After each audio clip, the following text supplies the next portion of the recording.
Okay, let's unpack this. Today, we're diving deep into Jesus of Nazareth.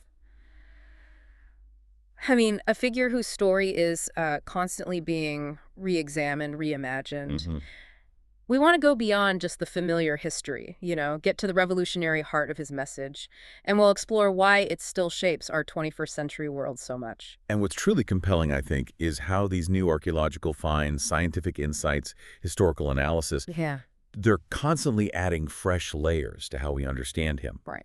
Our mission today, really, is to connect those dots for you, the listener, to help you grasp these core, really revolutionary ideas. Radical forgiveness, challenging power, advocating for the poor, the marginalized. Yeah, and why they're still so potent. Exactly. Why they still hit home today. So when we start looking at Jesus, his actual historical existence is, well, it's remarkably solid, isn't it? We've got multiple testimonies, pagan sources, religious texts. Yeah. Absolutely. They all confirm his presence in the first century. And scholars are still incredibly interested, always digging into the man behind the legend, Yeah. sometimes quite literally digging. Yeah, literally. Like those archaeological finds. Precisely. Like the recent discovery of a first-century dwelling right there in Nazareth could very well have been Mary and Joseph's home. Wow. Gives you this glimpse, you know, suggests Jesus probably played in the courtyard of the house with the children. It makes him feel, well, tangible, human. Definitely brings him down to earth a bit. And what about how he looked? Because the common image is often not very Middle Eastern. Right, we can be pretty confident he wasn't the blonde, blue-eyed Jesus you see in a lot of Western art. Yeah. No. Think more Mediterranean traits. Dark hair, dark eyes, skin probably weathered by the sun, maybe even aged prematurely. Okay. He was likely well-nourished, known as a great walker, so maybe a sporty build, but not necessarily overly muscular or resistant. Descriptions also mention a strong voice, a mobile gaze. So intense. Intense, yes, and immense charm, enough to captivate huge crowds, apparently, and even unsettle someone like Pontius Pilate. But what's also striking, and maybe unexpected for some, is this mention of a nervous temperament and a clear capacity for anger. A nervous temperament and anger. That's not the usual serene image, is it? Not the stained glass window Jesus. Not at all. How does knowing that these more human, maybe even fiery aspects, how did that change how we see his message? Especially the challenges to power or even the forgiveness part. It's a really powerful insight, I think. It shows us a Jesus who was fully human, not just some distant divine figure. This emotional range, it makes his teachings on compassion, on challenging injustice, feel even more profound. Because it wasn't just theoretical for him. Exactly. It wasn't detached philosophy. It came from deep engagement with the world, with suffering, and sometimes, righteous indignation. Yeah. His childhood, remember, was in Nazareth, a village of peasants. Right, quite humble beginnings. Very humble, and yet just, 7 kilometers away was Sepphoris, the big, bustling Greco-Roman capital of Galilee. Huge contrast. Massive contrast. And it's quite likely Joseph, being a carpenter, a tekton, which could mean builder or craftsman, really found work there. Ah. So young Jesus, maybe tagging along, would have seen this Greco-Roman life. He'd have seen the theater there where actors, were called hypocrites. Hypocrites, the very word he uses later. Precisely. The word he used so powerfully later to condemn those who just play at being what they are not. It's a fascinating potential link. That is incredible. It grounds his language in his actual experience. Now, what about those so-called obscure years? His formation. There are theories about Egypt, India, maybe picking up Buddhist ideas. Yeah, those theories pop up a lot. Journeys to Egypt, India, bringing back teachings about service like Buddha. But the source we're looking at dismisses these pretty roundly, calls them purely romance. Okay, so probably not an international traveler then. Less likely, according to this expert, the suggestion is his formation was probably much more local, perhaps with the Pharisees, right there in Galilee. Interesting. Rooted in his own Jewish tradition. Rooted in the rich Jewish debates and traditions of his homeland. And after these crucial formative years, that's when this pivotal figure emerges. Almost a passer, the source calls him, for Jesus, John the Baptist. Ah, John. Out in the desert, the ascetic lifestyle, preaching repentance, preparing the way for the kingdom. Quite a severe figure, really. Very much so. And this is exactly where Jesus makes a really crucial break. He diverges from John's asceticism. How so? Instead of retreating from the world, like John in the desert, Jesus chose to be in the midst of the people, right there with them. Immersed in their lives. Yes. And he preached a fundamentally different vision of God, a distinctly compassionate God, a God who welcomes, a God of love. This was a major shift. Especially after John's execution, right? That must have crystallized things for Jesus. It seems so. That divergence, particularly after John was gone, allowed Jesus to fully step into his own unique teaching, the Beatitudes, the kingdom of God. It shifted the focus from maybe austere judgment to this active, unconditional love and radical inclusion. That shift, it feels like the moment his message becomes truly revolutionary, the bit that really shakes up the established order. What do you think was the most disruptive part for people back then? Oh, he was disruptive on many levels, but I think his advocacy for the poor and the marginalized, that had a profound impact. The Beatitudes. Exactly, the Beatitudes. Blessed are the poor in spirit. Blessed are the afflicted. Messages like that, they went straight to the hearts of the ordinary people, the small, poor peasants of Galilee. People who are usually ignored or worse. Completely ignored. And Jesus' approach was just so inclusive. It was radical. He approached all those whom Jewish society put on the margins, the sick, women, even Roman collaborators, the uneducated. And the presence of women in his inner circle, like Mary Magdalene, that was scandalous, wasn't it? Absolutely scandalous for the time. It signaled this universal message, yes, but also introduced a kind of tenderness and fraternity, a Yeah. way of relating that was completely countercultural. Yeah, for those Galilean peasants, hearing someone embrace the marginalized instead of condemning them Hmm. in a society with such rigid structures, it must have felt like a revelation. A total revelation. And he didn't just talk the talk, he directly confronted power. The temple cleansing is maybe the most dramatic example. Right, driving out the money changers? Drove out the money changers and sellers of sacrificial animals, Yeah. declaring, "You have made it a den of thieves." And that's a direct public challenge To who specifically? to the temple aristocracy, Yeah. the powerful high priests, Annas, Caiaphas, Yeah. the ones who profited from these markets right there in the temple complex. And he didn't stop there, did he? Talked about the temple's destruction. He did. He controversially prophesied its eventual destruction. That would have been seen as an immense threat, both religiously and politically, hugely inflammatory. Alongside challenging earthly power, there's that other striking element, how he redefined God, using the term Abba. Ah, yes, Ab, this intimate Aramaic term, like my little daddy or papa. It emphasized a God of unconditional love, a God who welcomes without imposing any conditions. That's a world away from a distant, demanding deity. Absolutely. It was described as a tsunami of grace.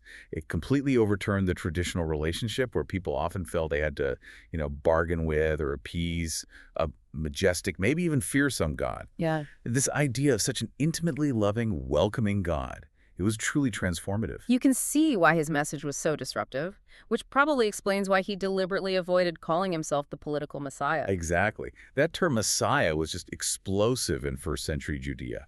It was deeply tied to expectations of an armed rebellion, a leader who would throw off Roman occupation. But that wasn't his project. Not at all. His reign was one of nonviolence. Declaring himself a political messiah would have completely distorted his message. It would have undermined his whole ethical stance, dragged him into the very violence he was trying to transcend. Okay, let's shift gears a bit. Let's talk about the miracles. He was definitely seen as a miracle worker in his time, but I want you, the listener, to maybe think about their deeper meaning. Were they always supernatural events, or could they be signs of something else? That's a really crucial question, because some miracles might actually have potential rational explanations, or at least interpretations that focus on the meaning rather than literal magic. Like the water into wine at Cana. Right. One suggestion is that Jesus might have simply known how to properly dilute concentrated wine, which was a common practice then to make it drinkable. If so, it shows skill, maybe resourcefulness, hospitality, rather than pure magic. Interesting. What about the bigger ones, like multiplying loaves and fish? Those more spectacular miracles, well, they're often understood today as perhaps embellishments or legendary exaggerations. Yeah. But even then, they capture something real. The incredible enthusiasm provoked by Jesus, and maybe the power of sharing that he inspired within the community. So the miracle becomes the act of sharing itself, prompted by him. In that interpretation, yes. The miracle is the community's generosity, sparked by his presence and teaching. That's a powerful way to look at it. And what about the healings? They make up so many of the miracle stories. This idea you mentioned of healing, bringing a shock of the encounter, restoring faith in oneself. That feels key. It really is. His healings are particularly insightful, I think, because they suggest a very holistic approach. Yeah. You look at places like the Pool of Bethesda or Siloam, and the authentic site of Siloam was actually rediscovered in 2004, which is fascinating. Wow, really? Yeah. And in these accounts, Jesus is often characterized as a charismatic healer, maybe even a kind of therapist. His actions, his presence, seemed to bring about this profound shock of the encounter. What did that shock do? It seemed it could restore people's faith in oneself, unlock the possibility within themselves to have a force of existence, a life force. This was pretty revolutionary because it shifts the focus. It's not just passive reception of a cure, but an active internal transformation. Empowering the person being healed. Exactly. His healings aimed at the whole person, body, spirit, and soul. Always open, always for the benefit of people. And importantly, he returned the glory, the power, back to God, or even to the person's own faith. It wasn't about showcasing his own power, but about empowering others. That resonates deeply even with modern ideas of holistic well-being, doesn't it? It absolutely does. Which brings us then to the really dramatic final events. His death, set against this incredibly volatile backdrop of Jerusalem, a real powder keg, as the source calls it, of political and religious tension. And this period really starts with the betrayal, the terrible mystery of Judas Iscariot. Iscariot. Does that name mean anything? It might. Some link it to the Sicarii, these Jewish daggermen, sort of radical rebels of the time. It's debated. But his motives, well, they remain a mystery. What are the theories? Various explanations. Some suggest just inherent perversity or maybe disillusionment, disappointment, that Jesus wasn't the political Messiah he expected. A more modern theological take even suggests a concerted plan, that Judas was somehow an unwitting instrument of divine will needed to fulfill prophecy. But critically, we have to acknowledge how the later historical caricature of a venal and perfidious Judas, how tragically that fueled centuries of anti-Semitism. Becoming a scapegoat. Yes, an impotence of Christianity, the source says, needing a scapegoat instead of confronting perhaps universal human weakness or complex motives. Yeah. This is a dark legacy. Then come the trials. A clash of powers, really. First before the Sanhedrin, the Jewish high court. Right? Accused of blasphemy. But he remained largely silent when they pressed him on being the Messiah. Then he sent to Pontius Pilate, the Roman governor. And Pilate's concern is different, isn't it? Completely different. Pilate interrogates him about being king of the Jews. For Rome, that's purely a political offense, sedition. So Pilate's just focused on maintaining Roman order. Absolutely paramount for him. It's described as murderous prevention. In a volatile province like Judea, Pilate wouldn't take any chances. Any perceived challenge to Roman authority, however ambiguous, was a threat to be neutralized, brutally if necessary. A stark illustration of that clash between religious and political power. With Jesus caught right in the middle, Hmm. which leads, of course, to the crucifixion, described as the most terrible mode of execution used by the Romans. A truly brutal death. Horrific. Usually slow, agonizing, death by asphyxia as the body weight makes it impossible to breathe. Interestingly, the accounts suggest Jesus died relatively quickly. And the theological view. The theological interpretation is generally that his suffering wasn't something he sought out, but something he accepted to remain faithful to his path, his ideal of nonviolence, ultimately believing it was necessary to, quote, save humanity. Then comes the event that launches a world religion. The resurrection, the central mystery. Mary, Peter, John, they find the tomb empty. Empty tomb, yes, with the linens in order, but the body gone. That's the core account. What are the historical hypotheses around that, beyond faith? Well, historically, various ideas have been proposed. Maybe the body was moved by followers, perhaps taken to a necropolis in the desert for proper burial later. Or perhaps the disciples experienced intensely powerful, visionary, mystical experiences, grief-induced or otherwise, that convinced them he was alive. Right, psychological or relocation explanations. Those contrast naturally with the Christian belief in a literal physical resurrection, which is presented clearly as an article of faith. It's maybe worth mentioning the Shroud of Turin here, too. Oh, yes, the shroud. Despite all the fascination and the image it bears, Carbon-14, dating back in 1988, pretty conclusively debunked it as a medieval fake. Okay, good to clarify. So when we pull back, what does this all mean for us now? Regardless of how someone interprets the resurrection event itself, what actually endures? What seems to endure, across interpretations, is the living word, the message. And for believers, a living relationship with Jesus. It seems to be his person, his life and teachings. That brought something new into the world that continues to resonate. And it is remarkable, isn't it, how, despite his execution, this message from a relatively obscure corner of the Roman Empire, how did it spread? How did it reshape the ancient world and eventually, form nations? Well, a huge factor, undeniably, was Paul of Tarsus. Oh. He played an absolutely critical role. He's largely credited with transforming Christianity from essentially a Jewish sect into a universal religion How did he do that? by arguing strongly and successfully against requiring non-Jewish converts to follow all Jewish laws, like circumcision or dietary rules.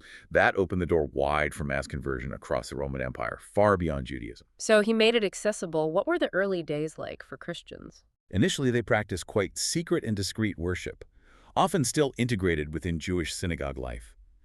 But gradually, they faced growing suspicion and eventually sporadic persecution from Roman authorities. Like under Nero. Famously under Nero, who blamed Christians for the Great Fire of Rome in 64 AD. And later incidents, like the martyrs of Lyon in 177 AD, including figures like Blandine. Now, these persecutions were often localized and maybe rarer than sometimes portrayed. But they had an impact. They created a mythology of Christian victims, yes. And ironically, this suffering was sometimes instrumentalized, used to actually favor the diffusion of Christian faith, showcasing their commitment. Adversity fueling growth. Then comes the big shift. Emperor Constantine. Constantine. His conversion after the vision, supposedly at the Battle of the Milvian Bridge in 312 AD. That changes everything. A political move as much as a religious one? Oh, undoubtedly a strategic masterstroke. Constantine saw Christianity, with its growing numbers and its well-established organization, bishops, parishes across the empire, as a unifying force. He adopted and promoted it to help unify his Roman Empire. And that imperial backing then leads to defining the religion more formally. Exactly. It sets the stage for the Council of Nicaea in 325 AD. This is really the foundation of Christianity as we understand it. It's where core dogma gets hammered out, like the idea that the Son is consubstantial with the Father, fully divine, equal to God. And it's where early heresies, like Arianism, which argued Jesus was subordinate to the Father, were formally condemned. So the empire adopts Christianity, defines it, and this then influences the formation of new kingdoms, like France. Precisely. Take Clovis, the Frankish king, around the late 6th century. His conversion to Nicene Christianity, the brand confirmed at Nicaea, was hugely significant, influenced by his Christian wife Clotilde, yes, but also a clever political strategy. How so? It allowed him to ally with the existing Gallo-Roman population, who were mostly Nicene Christians, against other Germanic rulers in Gaul who were mostly Arian Christians. This alliance was key to establishing Frankish dominance and laying the groundwork for what would become Christian France. It cemented that powerful link between kingship and the church. It really shows how intertwined religion and politics became. Deeply intertwined. And ultimately, you could say the success of Christianity is also the success of its narratives. These stories, these ideas, they still speak to us today. They project powerful images in which we want to believe. What a journey. Seriously. From those dusty villages in Galilee, the charismatic healer, the challenger of power, to the grand cathedrals, the shaping of empires, his revolutionary ideas clearly continue to echo. They really do. It's clear his legacy is so much more than just ancient history. It feels like a living force. Which really raises that important question for you, our listener. Whether you approach this through faith or history or just curiosity, what is it about this particular story? The radical forgiveness, the challenge to power structures, the focus on the marginalized. What part of that still speaks profoundly to you in our complex modern world? And maybe what will you choose to explore next based on that? A great question to ponder. Thank you for joining us on this deep dive into one of humanity's most essential and definitely most enduring stories.